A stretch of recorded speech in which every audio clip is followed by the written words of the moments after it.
Good day, Car Buddy! So lately napansin namin na masyadong malabo na yung headlight namin tuwing gabi, lalo pag naulan. And as you can see, kakatila lang ng ulan sa likod natin. We decided na magpalit from halogen to LED light.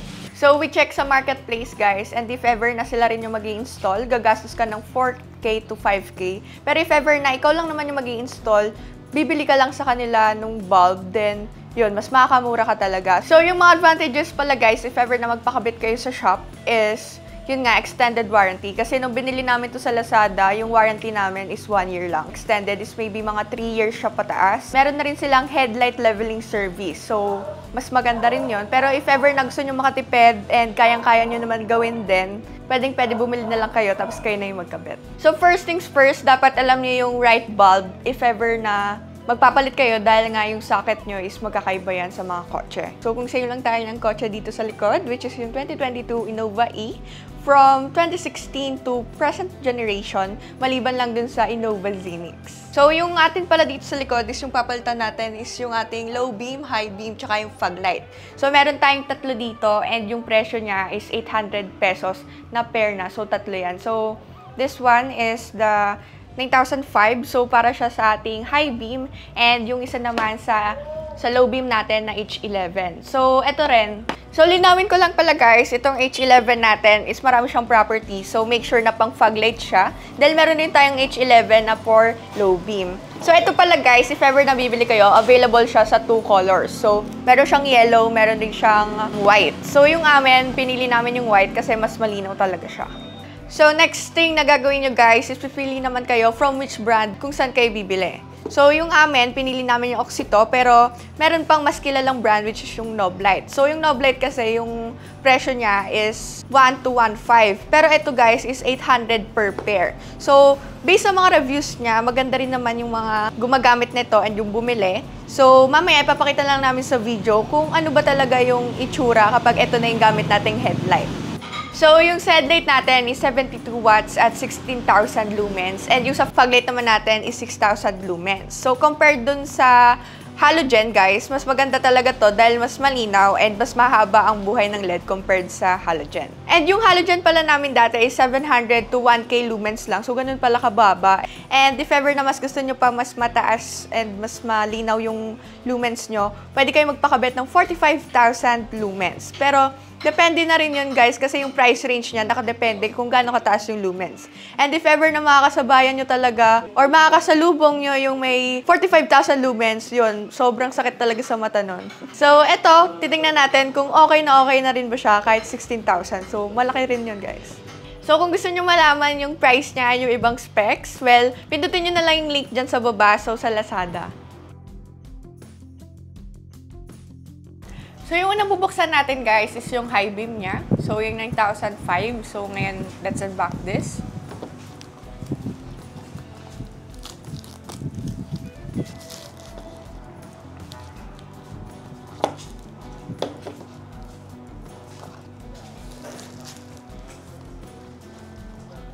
So, ano itong sa part na to?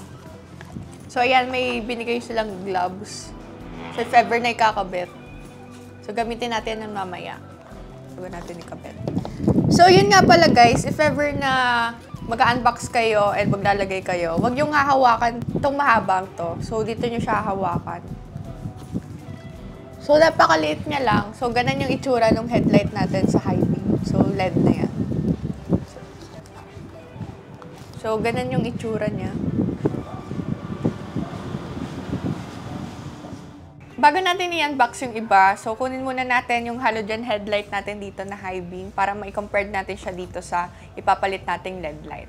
So bago pala natin ipalitan yung ating headlight tsaka yung fog light, papakita ko muna sa inyo kung ano yung kulay ng halogen natin here. So first, dito yung ating low beam. Then, nandito naman yung ating high beam.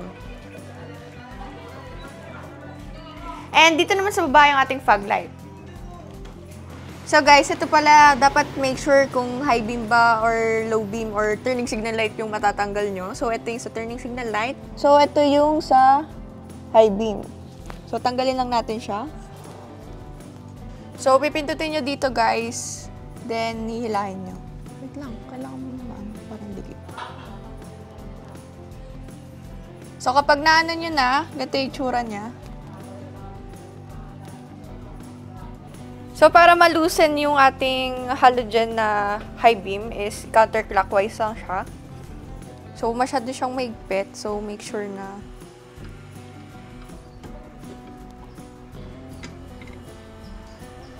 so, ganito yung itsura niya, guys. So, dito nakakabit yung kaninang nakaklip. Then, ganito pala itsura ng halogen. So, ito yung halogen. And ito naman yung kakabili lang namin na LED na high beam. So, same lang naman sila ng size. So, goods yun. Dahil nga, yun, if ever na mas malaki to, parang hindi siya sakto dun sa ipapalitan natin dun sa lalagyan. And yun, mas magaan to kasi plastic, ito metal. And kita nyo naman yung ilaw niya dito, di ba? Parang makaluma talaga. While here naman, siguro ito yung light niya. Tapos, may nabibili pala dito guys na fan, yung meron nakalagay dito. Pero ito kasi wala, rekta lang. So, mas okay yung ganito kasi minsan baka magka-problema yung fan nyo, baka madamay pa yung nandito sa taas. And meron din yung nabibili yung may ballast ba yun, yung mas malinaw. Pero ito, okay rin naman to. So mamaya i-check natin. So may nakalagay pala sa baba, 9005 kasi nga yun yung ano ng high beam natin. And then dito rin yung oxy to. So overall, mas maganda to tingnan. So check naman natin kung ano yung itsura niya kapag nakailaw na. So, kabit na natin to guys. Kanina nung tinanggal namin yung headlight ng high beam na halogen is nakaganto siya. And pagtanggal namin nakaganto. So, ganito natin siya ipapasok. Ang pinagkaiba lang nila, kung counterclockwise yung kanina pagkalas, pa-clockwise naman yung pagkabit natin. So, dapat nakaganto siya.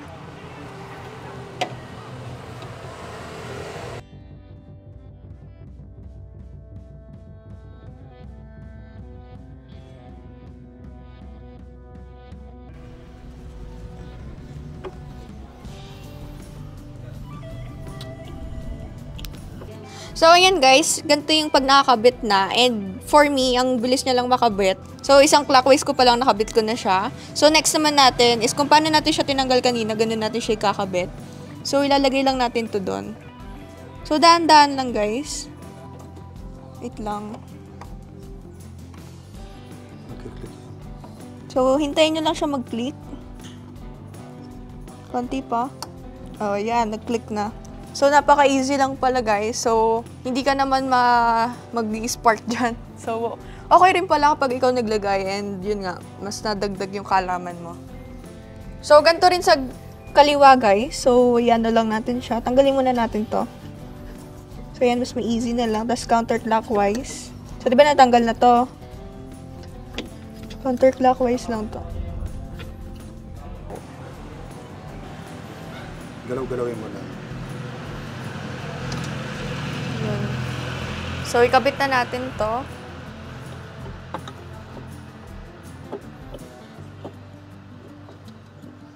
Wait lang, di ko ito.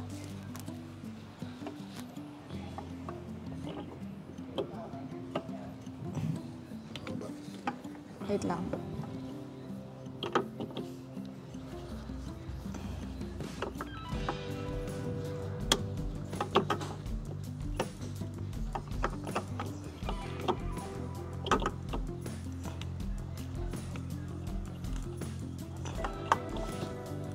Dapat mag-ano na siya. Kagaya ng sinabi ko kanina guys, napakadali dun sa right side. Pero dito sa left side, nahirapan kami. And yun nga, kung mapapansin nyo, itong goma na to, ito yung kasama dun sa LED na high beam. And ito naman yung DASA dati, yung color red. So, nahirapan kami and yun nga, mas makapal yung goma nito. So, ang ginawa namin, yung sa LED na high beam, pinalitan namin ng kulay red na goma. Check na lang namin kung luluwag ba siya or what. Pero ngayon, nakabit na namin siya sa pamagitan ng pagpapalit. So, pwede rin yun, guys, if ever na sobra. Sobrang hirap kasi talaga eh. So, hopefully, wag sana mag-moist yung nilagay namin doon. So, obserbahan na lang talaga namin. Kung mapapansin nyo, ang napalitan pa lang namin is yung high beam. And yun nga, sobrang laki na talaga ng difference nila compared dito sa ating naiwan. So, ang next naman natin is yung low beam. So, nakita ko kanina, masyado siyang nasa masikip na area. So, papalitan pa rin natin siya. So, kahit na 6,000 lumens lang to guys, tingnan nyo naman nakakasilaw talaga siya. And ang ganda niya. So, kakatapos lang namin ilagay yung high beam na LED and yun nga, kagaya nung napakita ko sa inyo, napaka-liwanag niya talaga and yun, super sulit naman yung bili. So, mamaya i-check namin siya sa daan. And ito naman yung isusunod natin, yung low beam na H11 din siya, pero hindi siya for fog light. So, naka-indicate naman yan if ever nabibilhin nyo. So, unbox lang natin siya.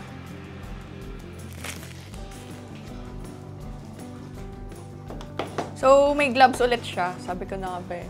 Pero ang gagamitin na lang nating gloves is yung kanina para hindi na tayo maraming labhan. Tapos may sarili rin siyang manual. Then, ganito na yung itsura niya, guys. So, huwag niyo siyang hawakan dito. And yun, mas makapal yung kanyang rubber. Yun yung una kong napansin. So, tara, kabit na natin. So, yung ating low beam na headlight is nandito siya. So, sa pinaka left side, sa pinaka-dulo. So, kung kanina guys, ang inuna namin is tinanggal namin yung wire and nag-twist and turn. Ngayon naman, pwede rin baliktad kasi mas tikip dito. So, inuna muna natin yung twist and turn, then yung wire. Tapos, ganito na siya. So, nasa pinaka-dulo talaga siya guys. So, kita nyo ba? So, natanggal na natin siya guys and ganito yung tsura niya. So, mahirap siya tanggalin. Ayun nga napansin ko nung pagkatanggal namin yung low beam. So, compared do sa high beam, yung goma niya mas malaki. And yung ngipin niya naman is mas maliit. So, ganito naman yung ipapalit natin sa kanya. So, mas makapal yung rubber nito. And, yun lang naman yung difference nila. So, ganun pa rin. Mas malaki lang to konti dito sa part na to. So, ano pa hinintay natin? Tara, ikabit na natin. So, bago natin ipasok to guys, i-connect muna natin siya. So, make sure na ito yung, nandito yung maglalak kasi dito wala eh. So, masyadong maikli, pero kaya naman.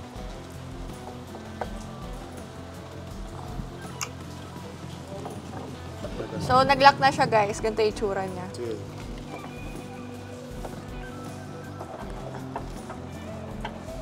Wait lang.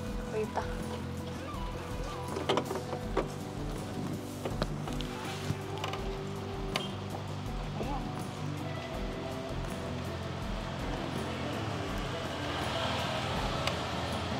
Ganun. Okay na yan. Ano ka na? So, napakabilis lang dito sa part na to guys dahil isang ganun lang. Kumagat na agad siya. And nakalock naman siya. Secured. Okay. Again, ganun ulit guys. Yung nasa likod yung may lock. So, kabit lang natin.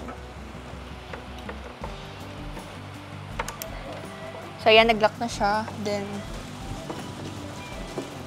mas nakikita ko siya dito eh, kasi ako tumingin doon, gawa ang liit. So, make sure na ganito.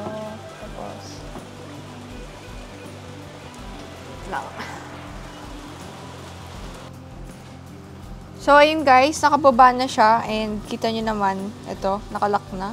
So, ngayon, check naman natin kung ano yung itsura nung pag-inon na natin yung low beam niya.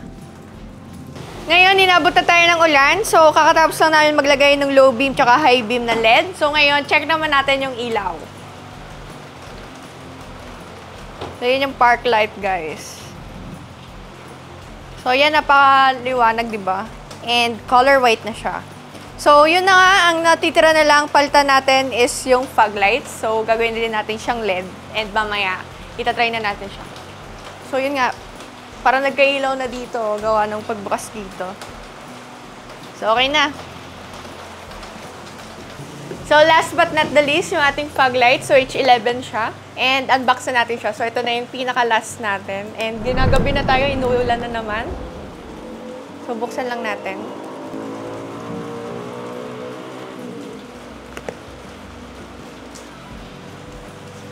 So, walang gloves. Pero okay lang yan, guys. And, mas mahaba siya and mas maganda for me. Gawa para siyang metal na pag-gray. And yun, makapal. Tapos ito may parang claws. Tapos plastic na rin to. Tapos ayan, mas malaki siya. So makapal rin yung rubber and ganun yung tsura niya. So ngayon naman, tanggalin natin yung sa fog lights. And yun nga, sinarado na namin yung hood kasi para dito naman tayo sa ilalim. So, napaka-rumi nung sahig. Oh, no! So, tara.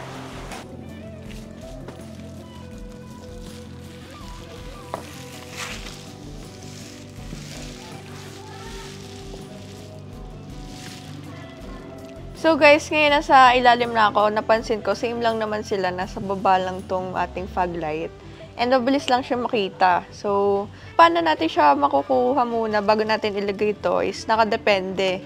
So, yung sa amin kasi sa sobrang clean ng wire, inuna muna tanggalin yung connector, then bago i-twist.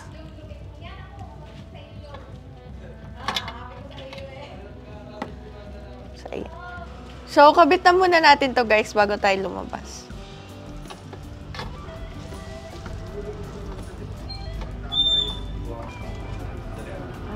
Ayan, okay na.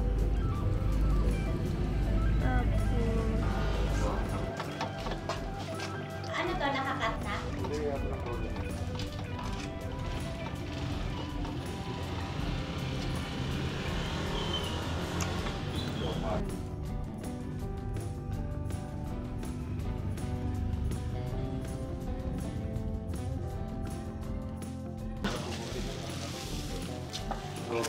So guys, ito pala yung tinanggal namin na H11 na fog light. So, compared natin siya doon sa isang H11 na low beam. So, same lang naman sila ng connector and same lang sila ng laki. Pero magkaiba sila dito. Gawa mas maliit tong ating sa fog light. So, sama naman natin yung isa pa. So, ito yung ipapalit natin doon sa ilalim. And yan, mas malaki siya. Mas makapal yung rubber. And so, ayan, magkakasing size lang sila at magkakasing height. So, yun, mag-indicate yun na super fit talaga siya. Kasi kapag sobrang haba, baka hindi na siya sakto dun sa ano. So guys, kung curious pala kayo kung ano yung tawag dito, kasi yung atin is yung OS ito. Well, ito naman is OSRAM. And yun nga, H16 kasi yung nakalagay dun sa box, pero H11 rin siya. So, same category. So, ayan. So, tara, ikabit na natin yung isa pa para tapos na tayo dito. So, na nakabit na natin lahat. Final test na lang natin siya, guys. So, first yung low beam. And yung high beam naman. Tsaka, syempre, yung fog light. So, goods lahat, guys. So, kung kaya namin, kaya nyo din. And, yun nga, dahil first time lang namin, well, we are so proud of ourselves. And for myself also, kasi nga, nagawa ko siya. Medyo maliwanag lang, kaya di masyado kita. Pero white na siya ngayon. Ngayon, tapos na namin kabitan ng fog lights and headlight, high beam and low beam, yung aming Innova E 2022. So, ngayon naman, ipapakita namin sa inyo yung actual footage ng LED compared dun sa halogen. So, parehas yan papakita namin. And if ever na interested kayo bumili or malaman yung presyo, yung link nung binilhan namin sa Lazada is nandyan sa description. So, click nyo na lang. And correction ko lang pala sa inyo guys, na yung sinasabi kong knob light, knob side pala siya. So thank you kay Kuya Venwell dahil kinorek niya ako doon bago ko i-post to. Comment nyo na rin kung sa tingin nyo maganda tong nabili namin compared dun sa halogen pala siya, diba? Sobrang linaw talaga and malakas yung ilaw. Hanggang dito na lang guys. So inabot namin ng umaga dahil kinat namin doon sa may fog lights kasi naulan talaga kahapon. And if ever nakatulong kami sa inyo, please don't forget to subscribe to our YouTube channel, CarView PH, and hit the notification bell para lagi kayong updated sa mga upcoming uploads. So see you on our next videos. Bye!